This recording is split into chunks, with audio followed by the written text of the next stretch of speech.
Greetings, YouTubers. This is Inland Northwest Native News, and happy Monday. And it's another great day to be Indigenous. I'm Jeff Ferguson. I'm Margo Hill, your co-host. If this is your first time joining us, we'd like to say lemlemsh.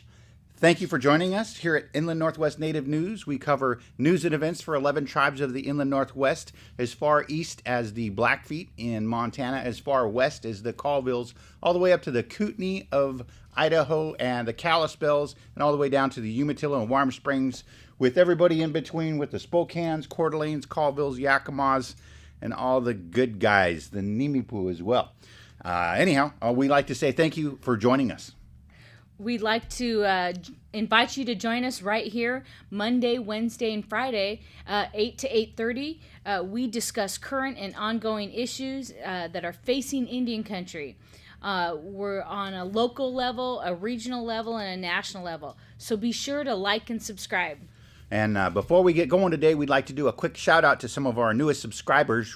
White Wolf Singers of Washington, Charles Samuels Jr., Wacky One, Brian McClatchy, Bronco Mel One, Bannock Chief, Quanah Brightman, Thea Ziska, James Elvis, I think that's how you say it, Cynthia Moore, and Boot 1234. Thank you for subscribing, and we look forward to hearing from you. If you have any comments or questions, be sure to leave them in the comment section below. We'll be also monitoring during our live feed, so be sure to chime in with any comments or questions you have during the live stream. Right, so with that being said, we will go to our first story. So we are real excited to share that Jerry Louis McGee, he's a Coeur d'Alene tribal member. He just signed with the Edmonton football team out of the Canadian Football League. We are so excited. His mom, Debbie Louis, and his dad, they worked really hard to get their boys into their football rhythms, and Jared just signed his contract. Here we put up a picture of him. The family the Louis McGee family, Wade and Deborah, would like to just say from a big shout out. Jerry was supported by his coaches, his family, all of Indian country. Indian people traveled all over to watch him play football. When they were younger, they went from a 1A school to a 5A high school. And it was a bit of a transition, really, to leave the reservation. But they work hard. They went to summer camps. Jer walked on at Montana State. He became a Grizzly. He set records. It's just amazing. Jerry and his partner just recently, his girlfriend, wife, now had a baby. And he, was just breaking records from his junior on. The Montana Grizzlies, Grizzly Nation, loves the Louis family, Louis McGee family. So we're excited for Jerry. All right. Yeah, that's exciting. When we see especially Inland Northwest natives getting up there and pursuing their athletic careers, we have a lot of really good ones coming from the Inland Northwest, and we got to keep an eye on them, especially when they go pro. It's pretty exciting. And just a note, when Jer was with the Montana Grizzlies, he was all-time leader in pass receptions, finishing his career with 230 catches for 2,277 yards. So big shout out to the Louis McGee family. That's pretty impressive. 2,277 yards. We'll leave links to that in the description below. If you have any questions or comments, feel free to chime in. We're doing this live feed. You can catch us there. And if you have any story suggestions, feel free to leave them in the comment section below, and we'll see if we can check those out. We know we try to get to a lot of different things. We try to get to so many things in Indian country are happening. If if we just dedicate 3 stories to national, 3 stories to regional, 3 stories to our local stuff, and then throw on a nice feel-good story, then we're at 10 stories, and that's only about 3 minutes a story. So we can't get them all in. We'll try to. We try to kind of vet some of the ones we think are a little bit more interesting and maybe dig a little bit deeper. So next up, we have this really neat story that aired on Democracy Now! I'll share this with you. This is Winona LaDuke. she has some commentary on Deb Haaland. And so we're going to go ahead and play that for you now.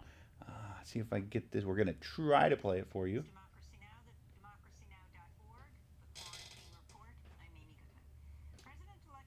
All right. Oh.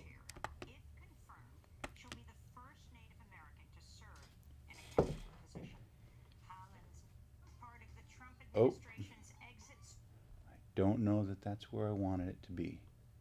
We're going to try this again. We are having some technical difficulties. So I'm trying to get to camera 2. That's right here. And we're going to try this again.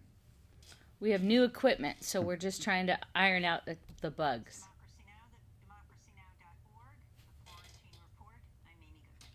Oh. I know what it is. I'm a rookie. So we're going to hit this. We have to put out our sound. I want to make sure you get a good, clean feed. Here we go. This should do it. Wish us luck. Here we go. Nominated New Mexico Congressmember Deb Haaland to become Secretary of the Interior. If confirmed, she'll be the first Native American to serve in a cabinet position. Haaland's nomination was backed by progressives as well as more than 120 tribal leaders who sent a letter to Joe Biden last month urging him to select her for the post. Haaland responded in a statement, quote, "As our country faces the impacts of climate change and environmental injustice, the Interior has a role, and I will be a partner in addressing these challenges by protecting our public lands and moving our country towards a clean energy future," she said.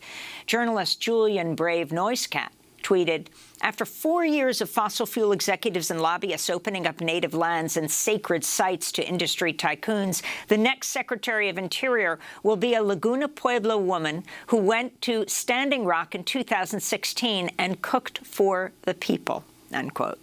Deb Haaland's appointment comes as the struggle against the Enbridge Line 3 pipeline continues in Minnesota after construction began 2 weeks ago.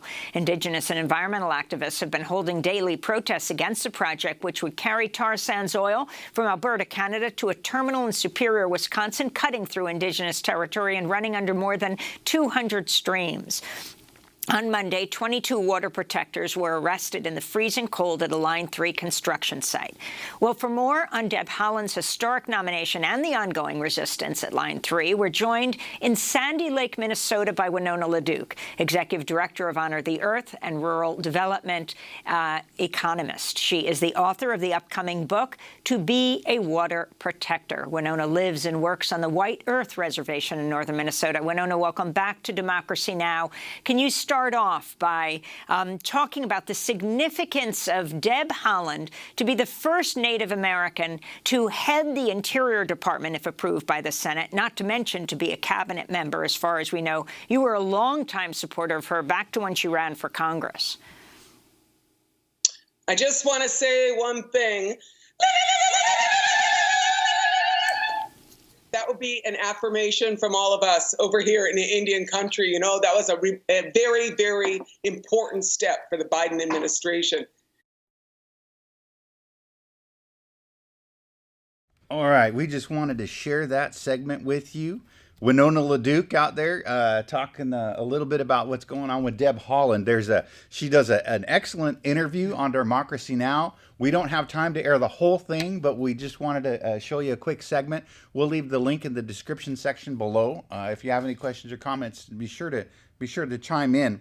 You know, Winona was out there when I was at Standing Rock.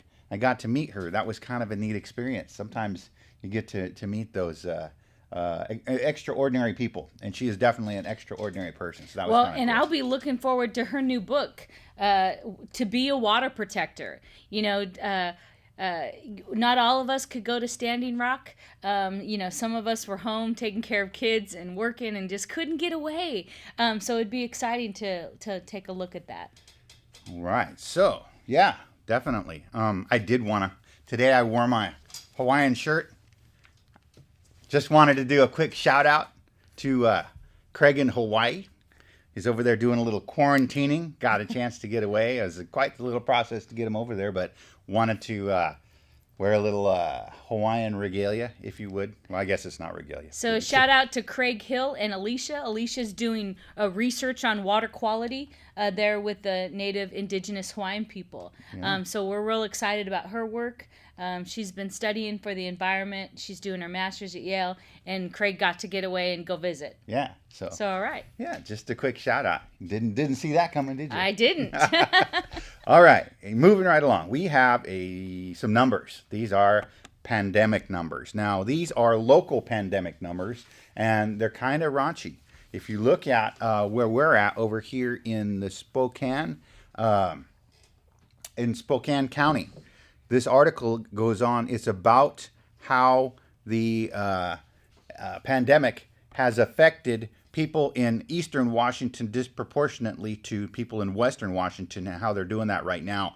Western Washington is their infectious rates and the death rates per 100,000 are are half of what they are here. So here we're in eastern Washington, we're at 61.2. Over there, they're at like 30. Wow. So it's crazy. So I don't want to go all things pandemic. Mm-hmm. It is still going strong. We have lockdowns on different reservations.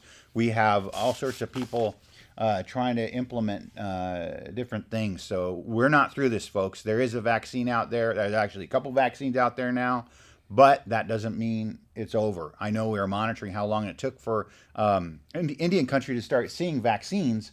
And here it's pretty detrimental. If you look back, I'm going to show you this again. If you look back, look up there at Okanagan. If you look at Okanagan County and you look down at Yakima County, they're the highest in the state, man. And that's the Colville res and the Yakima res. Some of the tribal leaders I know in Washington State have already received some of the vaccinations, so it's making its way around.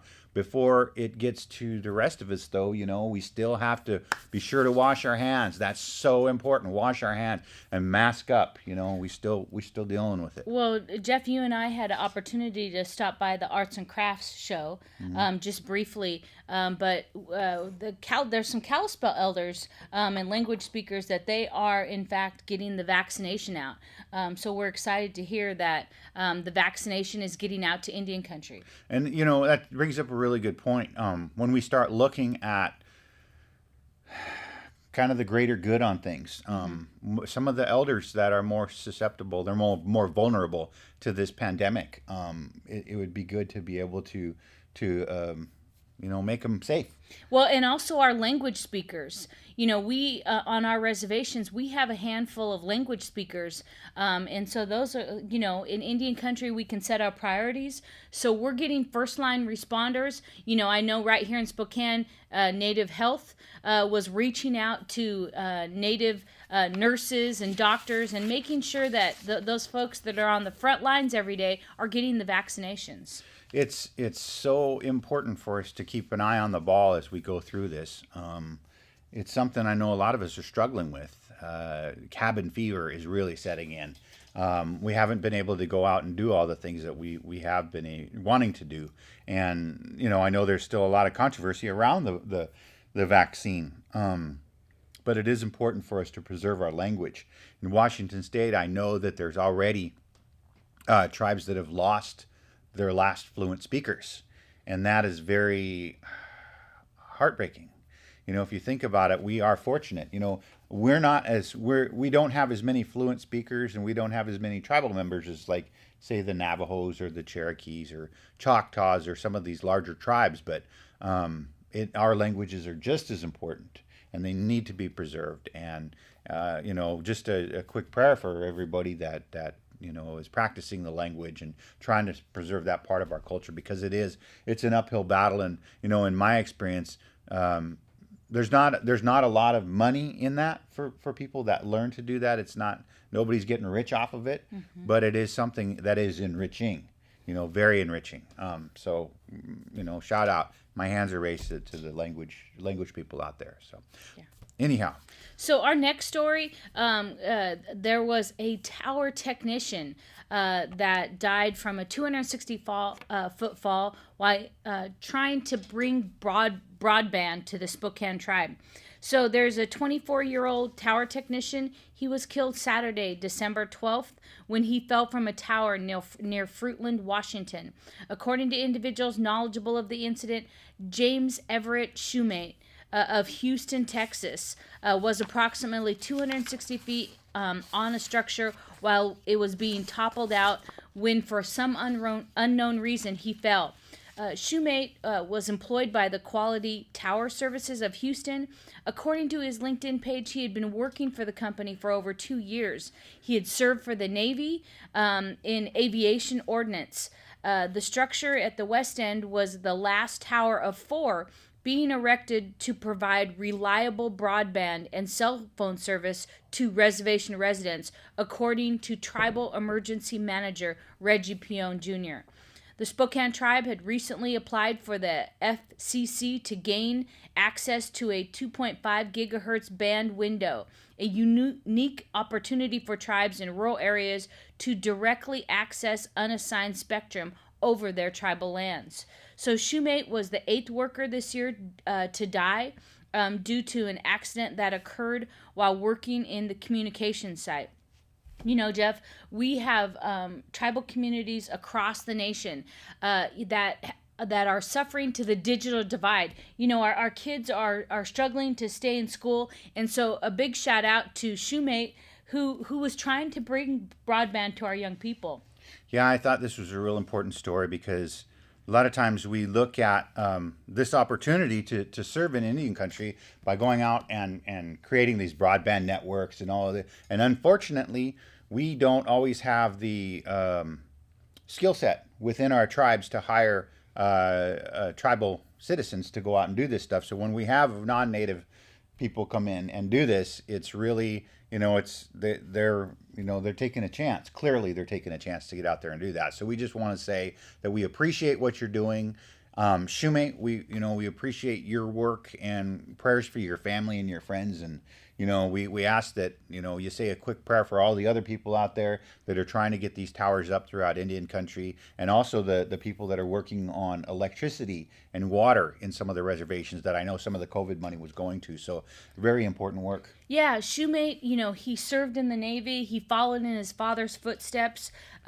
He loved his job, going to areas, beautiful landscapes, working high above the earth, and of course bringing, I get a little emotional, helping our young Native kids with education, providing opportunity.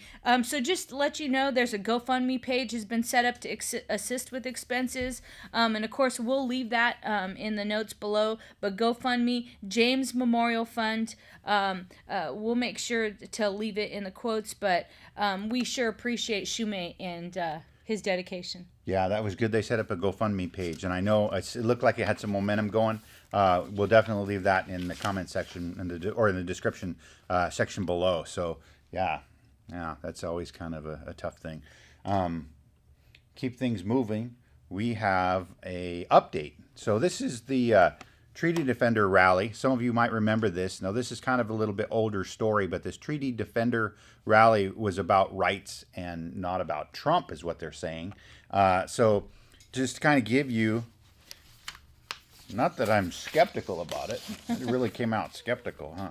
So the Treaty Defender Rally was about rights, and there was one person, Nick Tilson, who is shown here, that was at the forefront of that fight. And Tilson, so this article came out of Indian Country Today, and it is an update to what happened. This rally happened out on July 3rd, and it was Trump was coming out to go to Mount Rushmore. And so these guys got out there, and they were, what it was about the land back. It was not necessarily targeting Trump, and initially that's what they were doing. It was an anti-Trump rally, but it wasn't an anti-Trump rally. It was more of a land back. And so even though all of these people, even though Trump was coming, these protesters knew that there was going to be a crowd there, and they were raising awareness to that, and that's what's coming to light now, and that's what this story is about. So I'm going to read you very quickly and show you some of the photos from there. Ellison, treaty defender rally about rights, not Trump. This is December 18th. Ellison and Johnson argued before Circuit Court Judge Craig Feifel that access to military-related records and debriefing documents from July 3rd would help in determining the legality of the emergency deployment. Attorneys for Nick Tilson, president and CEO of Indigenous-led advocacy group Ending Collective, want to know why South Dakota deployed the National Guard against treaty defenders on July 3rd. This was kind of, I'm going to show you this real quick because there was a, yeah, see, they deployed these guys out there. Tilson's attorney appeared via Zoom on Friday in the 7th Judicial Circuit Court in Pennington County, requesting that the state provide them with information given to the National Guard prior to its actions towards treaty defenders. Brendan Johnson and Bruce Ellison, Tillson's attorney, also argued that the gathering should not be described in court as an anti-Trump rally. So, clearly, this is not an anti-Trump. This is a land back rally. So, that's what they're arguing on this. And it goes on to state more than 100 treaty defenders blocked the highway leading to Mount Rushmore on July 3rd ahead of President Donald Trump's speech at the monument. Law enforcement officers and members of South Dakota Air and Army National Guard dressed in riot gear. Again, these guys are out there in riot gear. Yep, clearly. Dressed in riot gear. Held shields and formed a line across the road, pushing up against the mostly peaceful demonstrators. Some treaty defenders did, however, engage in heated arguments with people driving to attend the Mount Rushmore rally. Tilson, Oglala Lakota, and about 15 others were arrested. Tilson was eventually accused of a total of 7 charges, including second-degree robbery, simple assault on 2 public officers, and obstructing a police officer. The robbery and assault charges are felonies. Others who were arrested faced misdemeanors. Pennington County prosecutors allege that Tilson took a shield from an officer, resulting in the robbery charge. So when we look at this, there's a whole article here. It goes on and talks about what's happening with that and how everybody kind of got involved in this. The reality is that there's a much bigger issue. It's about land rights. And this was from the United Nations Special Reporters on Indigenous Rights. I'm going to leave the link in this, but it brings to light one of the things that we've had to deal with as Indigenous people over and over and over again is how when you can watch these other groups and organizations go out there and be able to bear arms right in the middle of town. And we can't tell if these are semi-automatic or fully automatic weapons sometimes, and they're walking around town, and in a sense, that's to me, I'd be terrified. Right. That's to me would be a terror threat to be walking down the street and have a group of armed people coming right at me on any given day, protest or no protest. If these guys aren't some sort of law enforcement, if they're not sworn officers or anything like that, that is terrifying. Yeah, they're not trained to carry those weapons, and they might have a permit, but they're not trained for safety. And when you have a lot of people in a heated situation, Jeff, when it comes to people of color, natives, they call out the National Guard. We get threatened at higher rates, with water cannons and bullets and all these kind of things. The intensity is higher when it's people of color. But yet, as you mentioned, we've seen mainstream America walk down the street with semi-automatic rifles.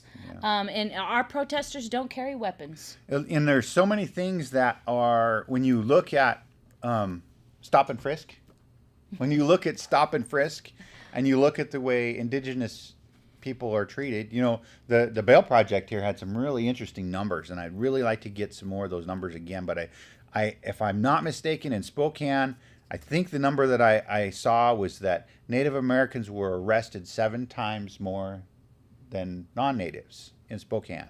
And I was like, that's just crazy. And then it goes on to say their numbers say that from what their study said were that Native Americans were held for higher bail. Yeah, and we can provide the report, Jeff. I'm familiar with that. I've written about it. The bail amounts are set at higher amounts. The sentencing is longer, and the judges just think that those Indians are going to go back to the reservation. Well, still, that's disparate treatment. And that's a violation of equal protection, or all kinds of things. We can make those arguments, but the numbers are clear. African Americans, Latinos, and Native Americans, higher sentencing amounts and sentencing dates. Yeah, that's yeah. Okay. So anyhow, we are going to follow that story. We're going to leave links again in the description below. It's important. It's not just Native rights. This is a human rights thing. The UN's chiming in about it.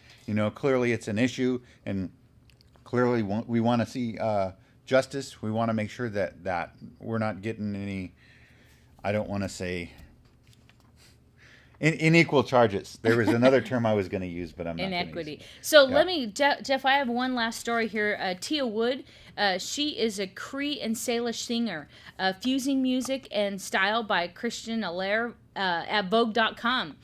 Shout out to Joey Cohen, one of our gaming employees out at the Colville Tribe, sent me this story.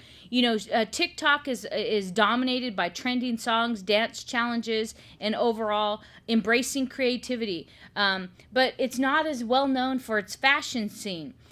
So here we have Tia Wood, a stylish, community that's forming on the app, and Vogue is here to find the most inspiring and most stylish creators. So this week is a must follow. Tia Wood at Tia Mishik.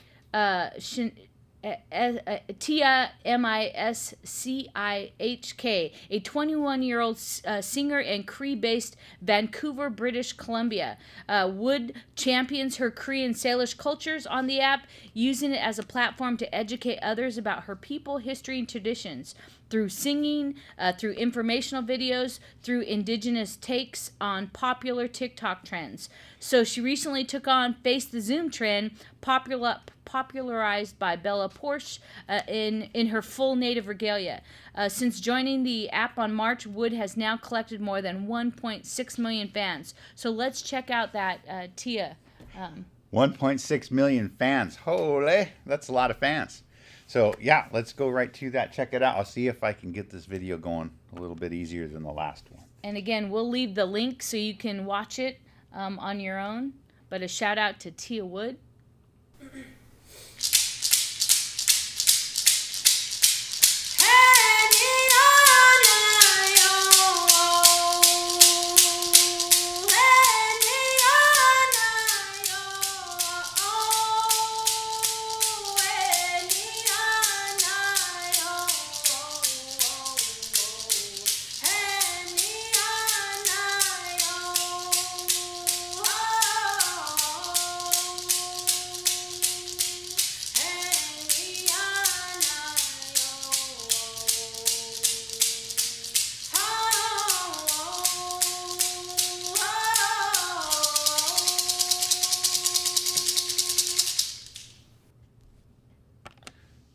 Pretty cool. On Vogue.com. You got Indians on Vogue. That's really cool. She's got a great voice, got a great style, and 1.6 million followers. That's pretty exciting. Yeah. So I think we're just about out of time.